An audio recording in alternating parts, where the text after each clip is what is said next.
করছেন? প্রথমে আসলে মোবিলাইজেশন করতে করতেই বৃষ্টি শুরু হয়ে যায় এবং জোয়ার ভাটা ছিল, ওই সময় বছর কাজ করা যায়। এগুলো মাথায় রেখে আপনি কাজ নেন নাই?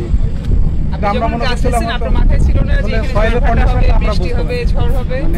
বৃষ্টি একটু হলেই আর রিকমেন্ড মুভ করা যায়, এটাই হচ্ছে সবচেয়ে বড়। আপনাদের সব কাজ করে অভ্যস্ত, এইসব তো অজুহাত হতে পারে।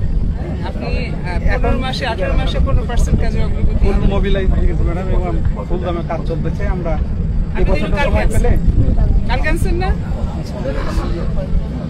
কিন্তু আপনারা বলেন আমরা আসবো, স্যার আসবে, এটা দেখানোর জন্য আপনারা কালকে তড়িঘড়ি করে এসব আনছেন। এই যে এখন মাটি কাটা দেখাচ্ছেন, এই দেখাচ্ছেন, ড্রাইভিং শুরু করছে। এখন আমাদের ওদের ফাইল বানিয়েছিল তারা কতদিন ড্রাইভ করে না এক পর্যন্ত, স্যার সেই মেশিন নিয়ে এসে কালকে আসতে পারবেন তো, ড্রাইভ করে নামাই দেবেন। এরপরে স্যার বিমাস লাভ হবে, এটাই মেইন কাজ। এটা হয়ে গেলে আমার কাজ আগালে। শুনে আমি 15 দিন পরে আবার আসবো, ঠিক 15 দিন পরে আসবো, আমি আপনার কাজে অগ্রগতি দেখবো, তারপর ঠিক হবে যে আপনি এখানে কাজ করছেন। ব্যাংক থেকে যারা যারা এটা তো 1 বছর যাবত দেখাচ্ছে আমার বিভিন্ন 18 মাসে 15%। আমরা মাঝে মধ্যে বেরিয়ে দিয়ে আমরা যারা সাংবাদিক, আমরা লোকাল পাবলিকের মতো আসি দেখে যে আসলে কাজটা কি হচ্ছে। প্রায় সময় আমরা কাজ বন্ধ দেখি, সব সময়। এখন যদি বলে যে আমাদের এখানে যে নদীর সমস্যা অতিরিক্ত, হ্যাঁ আমরা জানি, আমরা নদী বেষ্টিত জায়গায়, আমাদের এখানে সর্বোচ্চ 1 থেকে 2 মাস নদীর ওয়েদার খুব খারাপ থাকে, আর তো পুরো মৌসুমটা কি কাজ করা উপযোগী।